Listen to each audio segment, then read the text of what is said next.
ഇനിയുള്ള 8 മാസം മുഖ്യമന്ത്രി പിണറായിക്കും മകൾ വീണക്കും ഉറക്കമുണ്ടാവില്ല. ഡെമോക്ലിസിന്റെ വാൾ പോലെ തലയ്ക്ക് മുകളിൽ തൂങ്ങിയാടുന്ന സീരിയസ് ഫ്രോഡ് ഇൻവെസ്റ്റിഗേഷൻ ഓഫീസ് അഥവാ SFIO നടത്താൻ പോകുന്ന അന്വേഷണം. ഈ അന്വേഷണം പൂർത്തിയാക്കാൻ കേന്ദ്ര സർക്കാർ അനുവദിച്ചിരിക്കുന്ന സമയമാണ് 8 മാസം. ഇതിനിടയിലാണ് ലോക്സഭാ തിരഞ്ഞെടുപ്പ്.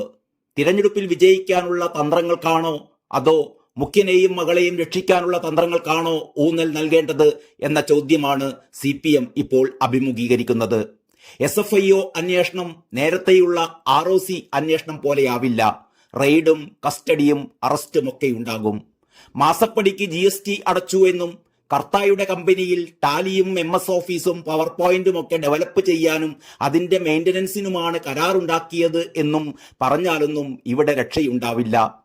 വീണയുടെ കമ്പനിയായ എക്സാലോജിക്കിന്റെ ഇടപാടുകൾ ദുരൂഹമാണെന്നും ക്രമക്കേടുകളുണ്ടെന്നും കമ്പനി ഡോർമെന്റ് ചെയ്യാൻ, അതായത് കമ്പനിയുടെ പ്രവർത്തനം മരവിപ്പിക്കാൻ തെറ്റായ രേഖകളാണ് ഹാജരാക്കിയത് എന്നും രജിസ്ട്രാർ ഓഫ് കമ്പനീസ് അഥവാ ROC നടത്തിയ പ്രാഥമിക അന്വേഷണത്തിൽ കണ്ടെത്തിയതിന്റെ അടിസ്ഥാനത്തിലാണ് ഇപ്പോൾ സീരിയസ് ഫ്രോഡ് ഇൻവെസ്റ്റിഗേഷൻ ഓഫീസിനോട് അന്വേഷിക്കാൻ കേന്ദ്ര സർക്കാർ ആവശ്യപ്പെട്ടിരിക്കുന്നത്.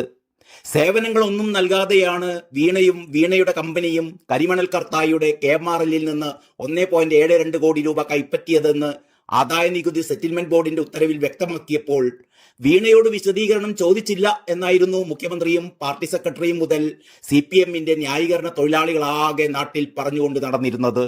എന്നാൽ ROC ആവശ്യപ്പെട്ടിട്ടും ഇടപാടുകൾ സംബന്ധിച്ച മതിയായ രേഖകൾ വീണക്കും എക്സാലോജി കമ്പനിക്കും ഹാജരാക്കാൻ കഴിഞ്ഞില്ല. മാത്രവുമല്ല, വ്യാജരേഖകളും ഹാജരാക്കി. ഇനി ആ പരിപ്പ് പഴയ ചട്ടിയിൽ വേവില്ല. അതുകൊണ്ടാണ് നേരത്തെ ന്യായീകരിച്ച് മെഴുകിയ നേതാക്കളും കുട്ടി സഖാക്കളുമൊക്കെ ഇപ്പോൾ മൗനം പാലിച്ചിരിക്കുന്നത്.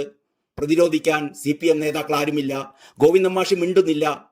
SFIO അന്വേഷണത്തെക്കുറിച്ച് എന്തു പറയുന്നു എന്ന് മാധ്യമപ്രവർത്തകർ വീണയുടെ ഭർത്താവ് കൂടിയായ പൊതുമരാമത്ത് വകുപ്പ് മന്ത്രി PA മുഹമ്മദ് റിയാസിനോട് ചോദിച്ചപ്പോ എല്ലാം നേരത്തെ പറഞ്ഞതാണല്ലോ, എന്താ ചെവിക്കെന്തെങ്കിലും തകരാറുണ്ടോ എന്നാണ് ചോദ്യം ചോദിച്ച മാധ്യമപ്രവർത്തകനെ റിയാസ് പരിഹസിച്ചത്. റിയാസ് നേരത്തെ എന്തെങ്കിലും പറഞ്ഞിരുന്നോ? ഒന്നും പറഞ്ഞിരുന്നില്ല. വീണക്കും വീണയുടെ എക്സാലോജിക്കിനുമെതിരായ അന്വേഷണ നടപടി പരിഹാസ്യമാണ് എന്നാണ് CPM നേതാവ് AK ബാലൻ കുറ്റപ്പെടുത്തിയിരിക്കുന്നത്. ഒരു കുടുംബത്തെയാകെ തകർക്കാനുള്ള ശ്രമമാണെന്ന് പറഞ്ഞ AK ബാലൻ ഇതിനു പിന്നിൽ വലിയ ഗൂഢാലോചനയുണ്ടെന്ന് കൂടി ആരോപിക്കുന്നു. ക്രമക്കേടില്ലെന്ന് പിണറായിയുടെ വിജിലൻസ് കണ്ടെത്തിയ കാര്യമാണിത്. അതിനേക്കാൾ വലിയ അന്വേഷണം ഈ ഭൂമി മലയാളത്തിൽ ഇല്ലല്ലോ. ഗുരുതരമായ കണ്ടെത്തലുകൾ വൻ രാഷ്ട്രീയ വിവാദം സൃഷ്ടിച്ചിട്ടും വീണയോ വീണയുടെ കമ്പനിയോ ഇതുവരെ വിശദീകരണത്തിനൊന്നും തയ്യാറായിട്ടില്ല എന്നതാണ് അതിനേക്കാൾ വലിയ അത്ഭുതം. പകരം ആ ചുമതല പാർട്ടിയാണ് ഏറ്റെടുത്തിരിക്കുന്നത്. AKG സെന്ററിന്റെ വിലാസത്തിലായിരുന്നല്ലോ ഈ കമ്പനി തുടങ്ങിയത്. അപ്പോൾ പിന്നെ CPMന് ഉത്തരവാദിത്തം ഏറ്റെടുക്കാതിരിക്കാനും പറ്റില്ല.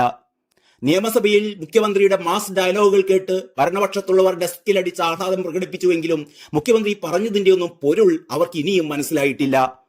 മകൾ കമ്പനി തുടങ്ങിയത് ഭാര്യയ്ക്ക് വിരമിച്ചപ്പോൾ കിട്ടിയ പണം കൊണ്ടാണെന്നാണ് മുഖ്യമന്ത്രി തട്ടിവിട്ടത്. അതായിരുന്നില്ലല്ലോ പ്രശ്നം. കമ്പനി തുടങ്ങാൻ പണം എവിടുന്ന് കിട്ടി എന്ന് ആരും ചോദിച്ചിരുന്നില്ല. പിന്നെന്തിനാണ് പിണറായി ഇങ്ങനെയൊരു വമ്പൻ നുണക്കഥ അടിച്ചുവിട്ടതെന്നാണ് മനസ്സിലാകാത്തത്. ഒരു അധ്യാപികയുടെ പെൻഷൻ തുക കൊണ്ട് ബാംഗ്ലൂരിൽ IT കമ്പനി തുടങ്ങാമെങ്കിൽ കേരളത്തിലെ വിരമിച്ച ടീച്ചർമാരുടെ മക്കളൊക്കെ ഇന്ന് വീണയെപ്പോലെ കോടികൾ ആസ്തിയുള്ളവരായി മാറുമായിരുന്നല്ലോ. ഭാര്യയുടെ പെൻഷൻ പണം കൊണ്ടാണ് വീടുണ്ടാക്കിയതെന്ന് പിണറായി നേരത്തെ പറഞ്ഞിരുന്നു. അതും കഴിഞ്ഞ് മിച്ചമുള്ള പൈസ കൊണ്ടാണ് വീണ IT കമ്പനി തുടങ്ങിയത്.